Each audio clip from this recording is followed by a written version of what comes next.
இந்த 1 marks continue பண்ணிடலாம். சார்பெழுத்துக்களின் வகைகள் 10. உயிர்மெய் எழுத்தின் வரி வடிவம் மெய் ஒத்திருக்கும். உயிர்மெய் எழுத்து ஒலிக்கும் கால அளவு டேஸ் எழுத்தை ஒத்திருக்கும்னா உயிரெழுத்தை ஒத்திருக்கும்.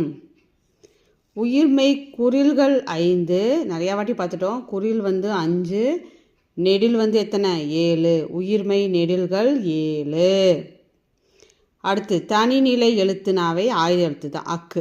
தனிநிலை எழுத்து அக். அடுத்தது பாருங்கள், தனக்கு முன் ஒரு குறில் எழுத்தையும் தனக்கு பின் ஒரு வல்லின உயிர்மெய் எழுத்தையும் கொண்டு இடையில் மட்டுமே வருவது ஆயுத எழுத்து. ஆயுத எழுத்து மட்டும்தான் இடையில் மட்டுமே வரும். இப்போ எக்குன்னு பாருங்களேன், எக்குன்னு எழுதி பாருங்கள், எக்கு.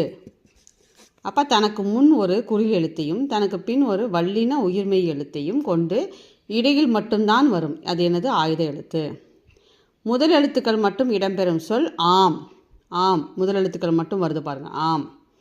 முதல் எழுத்துக்கள் இதில் இடம்பெறாத சொல் குருவி. முதல் எழுத்துக்களை என்னென்னு படிச்சிருக்கோம்? உயிரெழுத்து 12, மெய்யெழுத்து 18 தான் முதல் எழுத்துக்கள்.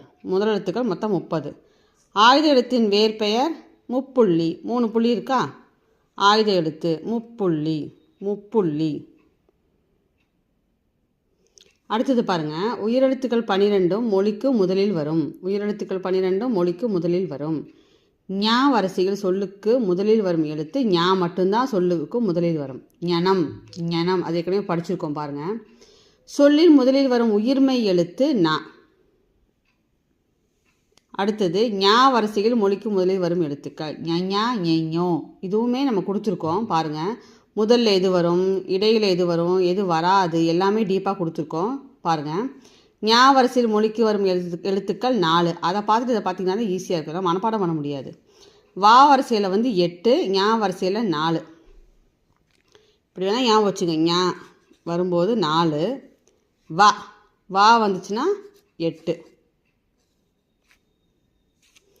அடுத்தது மெய்யெழுத்துக்கள் 18 சொல்லின் முதலில் வராது. ஏன்னா புள்ளி வச்ச எழுத்து சொல்லின் முதலில் வராது. மெய்யெழுத்துக்கள் 18 சொல்லின் முதலில் வராது. மொழியின் இறுதியில் வரும் மெய்யெழுத்துக்கள் 11. மொழியின் இறுதியில் வராத மெய்யெழுத்துக்கள் 7. நோ என்னும் ஓரெழுத்து ஒரு மொழியின் பொருள் துன்பம். சொல்லின் இடையில் மட்டுமே வருவது ஆயுதம். அவ்வளோதான். அடுத்த வீடியோவில் பார்க்கலாம். தேங்க்ஸ் ஃபார் வாட்சிங்.